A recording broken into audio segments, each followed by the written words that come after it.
नमस्कार।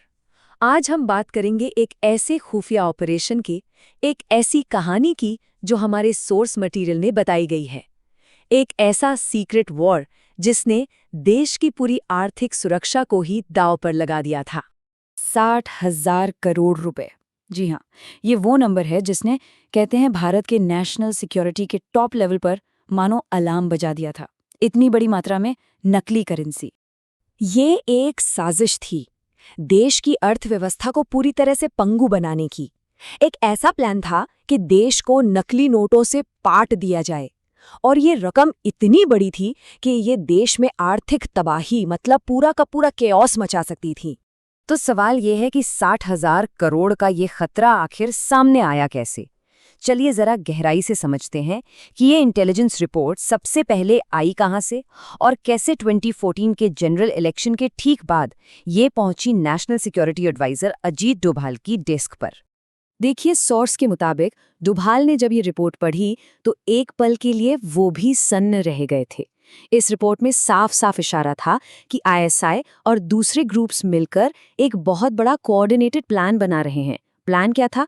इस भारी भरकम रकम को नेपाल बॉर्डर के रास्ते भारत में धकेलने का। तो आखिर कौन था इस इतने बड़े, इतने दुस्साहसिक प्लान के पीछे?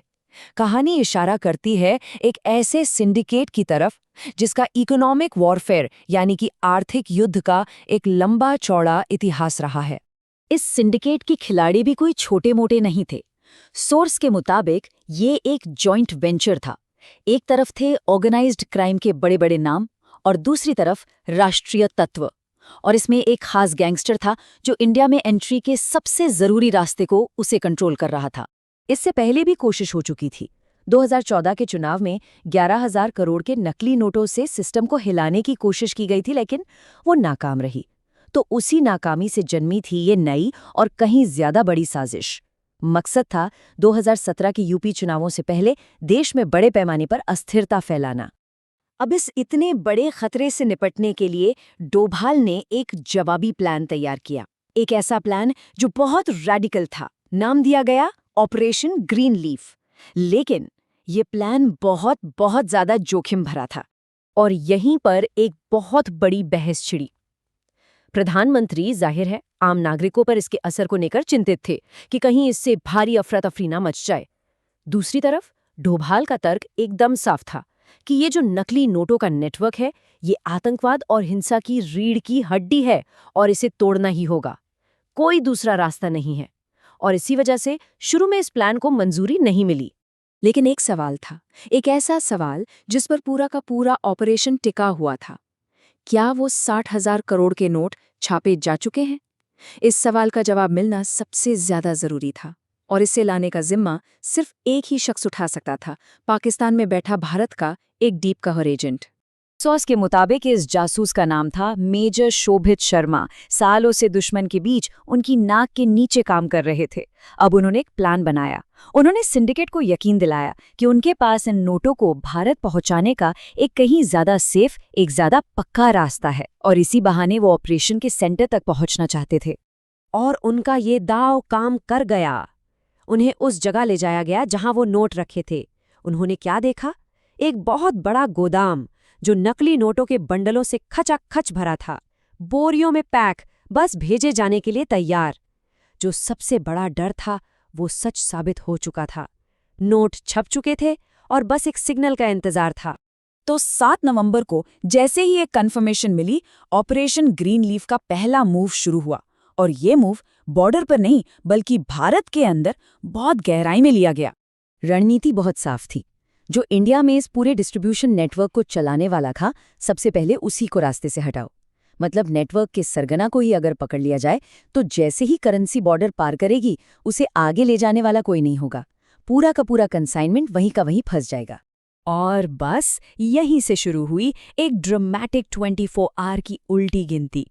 एक ऐसा स्टेज तैयार हुआ जहां दो देशों में एक साथ पैरेलल ऑपरेशन चल रहे थे। जरा इस सिचुएशन को इमेजिन कीजिए। एकदम परफेक्ट सिंक्रोनाइजेशन। एक तरफ इस्लामाबाद में नोटों से लदे ट्रक चलने को तैयार खड़े हैं। दूसरी तरफ नेपाल बॉर्डर पर अतीक के आदमी उन ट्रकों को रिसीव करने के लिए इंतजार कर रहे हैं। और दिल्ली में घड़ी की सुइयां आगे बढ़ रही थीं। ये समय के खिलाफ एक दौड़ थी। तो जब पूरा देश प्रधानमंत्री की घोषणा देख रहा था, उसी वक्त अंधेरे में यूपी स्पेशल टास्क फोर्स की एक टीम ने अतीक को गिरफ्तार कर लिया। मतलब इस जंग के दो सबसे अहम मोर्चों पर एक साथ हमला किया गया। एक टीवी स्क्रीन पर सबके सामने और दूसरा बिल्कुल खामोशी से, परछाई में। और इस्लामाबाद में बैठे इस साजिश के सरगना वो बस अविश्वास में टीवी पर भाषण देखते रह गए। एक ही पल में उनका पूरा का पूरा ऑपरेशन, 60,000 करोड़ की उनकी संपत्ति, सब कुछ हवा हो गया। और कहते हैं कि इसके बाद का जो शौक था वो इतना जबरदस्त था कि ऑपरेशन के फाइनेंसर खनानी ने आत्महत्या कर ली। सोस इस कहानी को खत्म करते हुए कहता है, उस रात भारत ने एक ऐसी लड़ाई जीती जो किसी मैदान में नहीं लड़ी गई थी। कुछ फैसले इतिहास बनाते हैं, ये उनमें से एक था। राष्ट्रीय सुरक्षा के लिए ये एक साइलेंट विक्ट्री थी, एक मूक जीत। तो क्या ये राष्ट्रीय सुरक्षा के लिए एक जरूरी और निर्णायक कदम था, या फिर एक ऐसा फैसला जिसके करोड़ों लोगों के लिए बहुत बड़े परिणाम हुए? हमारा सोर्स मटेरियल एक ऐसी कहानी का एक वर्जन हमारे सामने रखता है जिस पर आज भी बहस होती है, और ये हमें दिखाता है कि लीडर्स को कितने जटिल फैसले लेने पड़ते हैं, जहां देश की सुरक्षा और आम लोगों की तकलीफ के बीच की लकीर कई बार बहुत ही धुंधली हो जाती है।